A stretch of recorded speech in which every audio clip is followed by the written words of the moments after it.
Whew. Oh, it's windy. Hi there. Whew. Cheers.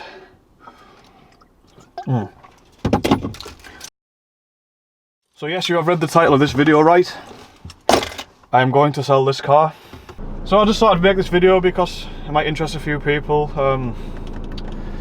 Yeah, I did buy this car about 6 months ago and we did film that. It hasn't been on the channel for that amount of time. It hasn't been on the channel simply because there is nothing to do on this car that is relative to the channel really. This car is not very interesting. This could be a rant video. So I'll just give you a little bit of a sort of idea about this car, what it is. Just a bit of a spec maybe. So it is the BMW F31 320D 2-litre diesel N47 engine, which means nothing to me at all. It has around 180 horsepower. It's rear-wheel drive. Yeah, I mean, it's a good all-round car, you know. There's nothing much to really hate about this car. I certainly don't hate this car by far. Cosmetically, it is probably one of the best looking cars I've ever owned. It has the M Sport carbon pack on, which is a very, very nice touch. It is lowered on coilovers. It does sort of add a little bit of street cred. It's mainly been done, the previous owner mainly did it because with this being a barge, it had a lot of body roll and he did lower it and it does handle a little bit better. Obviously I didn't know what it handled like before, I could only imagine. But you know, it's fairly well planted. If you do send it a little bit, it does, you know, it does, it's not very good round corners and B roads and things like that. I wouldn't even like to imagine what driving around a track in this would be like. It's not that type of car, of course. Yeah, so obviously it's a really nice looking car. It ticks probably a lot of boxes for most people. So moving on to the interior quickly, it is probably one of the nicest places I've ever been in regards to a car. Full leather, heated seats, it's got the media pack on it. The steering wheel, it's just special. Do I sound sad saying that? It's just really, really nice. It just ergonomically, without sounding too much of an idiot, it just works really well. Feels nice. It's made out of decent material, of course. You can tell by looking at it and feeling it. So overall, this car is the perfect daily, but it just doesn't really work for me, I think. Allow me to explain. So I'm going to mention a few points as to why, and they're not even bad points. I think it's more of a personal thing. The main, if not the most important or only reason, is money. So I obviously own this car. I went a little bit out of my way to get this car. I really wanted it. I still do want it, but it just doesn't make sense because I have the RX-7. That's going to be a massive financial cost to me. It's mainly that. It is literally the fact that I think I could have spent the money on the RX-7 and spent a third or a half amount of the money this car cost on something else and get 10 times more fun or the same results. So I've kind of touched on the things I like about it. There is not a lot to hate about this car in any shape or form. It depends what you want a car for. If you want a car just to go to work and back in, maybe you do a little bit of motorway miles. You want good fuel economy, reliability.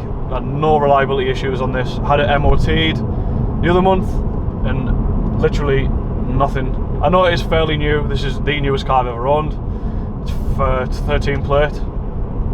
So again, for me, that is the newest car I've ever had. It has no issues at all. You know, I don't regret buying it, but I maybe made a mistake, maybe. I'd say the only thing I don't like about it is the fact that it's a manual. If this was a car for driving fast, then of course. I actually did own an R32 Golf Mark V, which did have the DSG box in, and I personally love that. Obviously it's a different caliber of car. That wasn't a high powered car, but it felt right in the car, and I enjoyed it. So I've kind of touched on the reasons as to why that I want to sell it. I think sort of the main reason being the fact that I think I could have invested my money into the RX-7 and something else, is I just don't think it's me. Without getting like too sentimental, I'm used to being around cars that make a bit of noise, they're fun. You get called wanker occasionally. The 182 was definitely that car. Sometimes in the GTR, definitely in the R32 I owned, it was loud. Yeah, I mean, I had this idea in my head of buying a car fit for my age. I am 27. You know, it's kind of ridiculous just even thinking that. I think if you start accepting that you are getting older, although I am still pretty young, it's just ridiculous, isn't it? You know, just because I'm getting slightly older doesn't mean that I need to buy an estate car, right? It doesn't make sense. I think at the time I just wanted something that I could get in and drive, because I had a little bit of a bad experience with the Clio. I just wanted to get in something that was sort of like solid and I could get in it and have no issues driving it every day. And this is that car, but you know, it just does nothing for me. It doesn't, like, you know, it's not fun, is it? You can't go on a B road really in this and enjoy it, and you can't sort of take it on a track. Imagine if you did. Why? Why would you do that? So another reason is that I want track experience, and I will take the GTR around a track, but I am really apprehensive of doing it, because if I crash it, then like, I just don't want to think of the consequences of crashing that car. So yeah, I think I want something which is going to be able to do a bit of both. This car did really suit me for a little bit at some point, and it does now, but I'm hoping my lifestyle changes a bit in terms of work. I'm a contractor. When I bought this car, I was sort of anticipating travelling the UK quite a lot for work, and now I work fairly close to home, but again it's only through a contract. But I'm hoping something changes in the next month or so I can kind of get a fixed term of employment, and not really need this car for that reason. I don't really want to work away again. I experienced it for quite some amount of time, so yeah, well, go on lad, send it. God, it's so flat. It's boring, isn't it, you know? God, Jesus Christ. So yeah, I've kind of mentioned the reasons that I don't really want this car. If I did have more money and I could afford to insure another car, then yeah, too right, I'd keep it any day. But no. So with that being said, this car will need to be replaced, and the main reason I'm doing it is to fund the RX-7, so the budget is not going to be massive, but it's going to be more than I paid for the Golf or the Clio probably.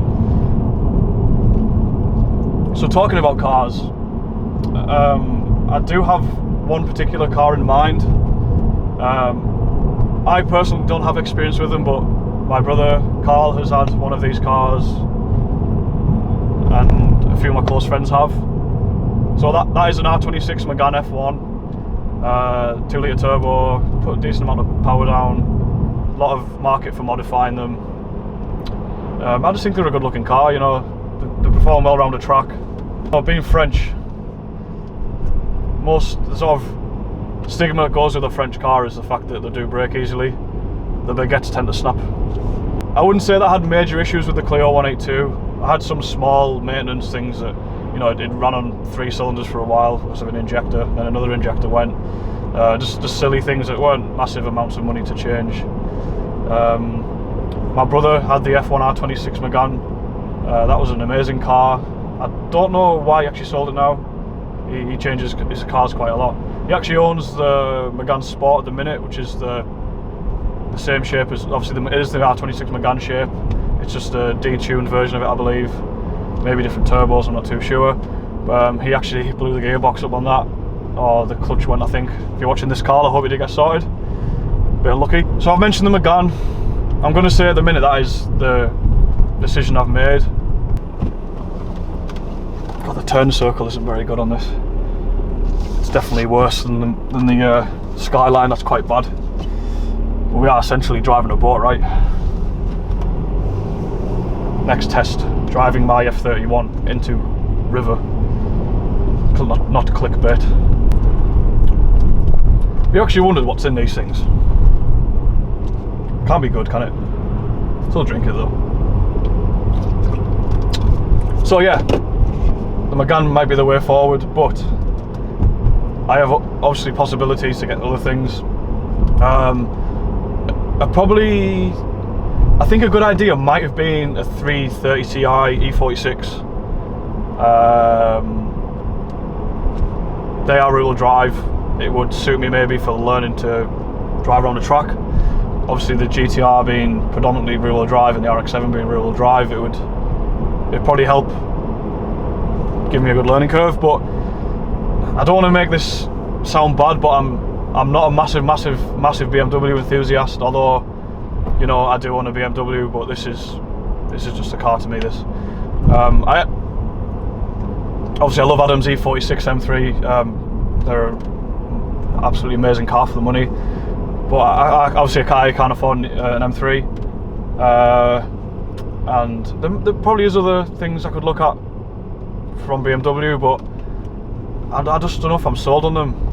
I don't know, I think I like things that look a bit over the top a little bit, maybe, yeah, I don't know. I think I like something that looks a bit more in your face a little bit. But I do like a good BMW though. So yeah, another option, which is probably the least option, is to buy an E91 320D, which is basically the predecessor to this. If I was doing it literally just for putting money into the RX-7, and I wanted to keep it a daily similar to this and have an estate, that would make sense, but I think I'll just complain straight away. I think I'm not indecisive. You know, I want something that's best of both, hopefully. I would love to buy an R32 Golf again. With me already having one in the past, I probably won't do it. I don't know if it's like silly buying the same car again. I did actually own that car for 4 years, which is the longest I've ever owned a car for. I did love it. They are slightly underpowered for the engine capacity. They are fairly heavy. At that time I didn't really care about things like that, and I don't too much now, but I think it's because I want to use it maybe around track. It would make sense to get something that's sort of capable of doing that. Jacket catalytic, he's got an R32 Mark IV.